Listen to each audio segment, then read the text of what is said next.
सय्यारा एक अख्खी पिढी इतकी पागल का झाली आहे. सय्यारा ही जेनजी लव्ह स्टोरी आहे.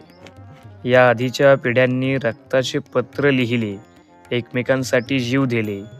आजची जेनजी रील्स करत सुटली आहे. एवढंच काय ते. बाबा बाबा मला अभिनय शिकायचा आहे. अभिनय? कुठून आला आज हे नवीन खूळ? मला रील बनवायची आहे. अगं रील्स साठी कुठे आला अभिनय? जा अभ्यास कर जा. शिकवा ना. अभ्यास कर म्हणतो ना गधडे. रील बनवायची म्हणे, जा पटकन आतमध्ये. रील बनवायची म्हणे.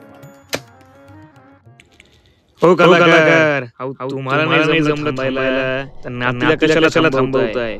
कलाकार अहो करू द्या तिला पण अभिनय करू द्या. अहो करू द्या तिला अभिनय. हो कलाकार दूर व्हा सारं निरर्थक आहे. To do or not to, that is a question. करावं की करू नये हा एकच सवाल आहे. ह्या विखंडित दुनियेच्या उकिरड्यावर खरकट्या पत्रवळीचा तुकडा बनून जगावं बेशरम लाचार आनंदानं, की फेकून द्यावं या अभिनयाचं लक्तार, त्यात गुंडाळलेल्या भावरसांचं या सोशल मीडियाच्या काळ्या शार्प डोहात, आणि करावा शेवट माझा अभिनयाचा, रंगमंचाचा आणि तुम्हा सारख्या रसिक प्रेक्षकांचा सुद्धा. मायाच्या महासर्पानं कलेला असा डंक मारावा की नंतर येणाऱ्या पिढीला नसावा जागृतीचा किनारा कधीही.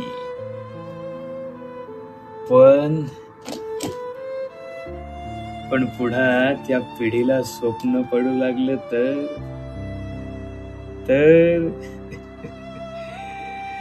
इथंच तर खरी मेघ आहे.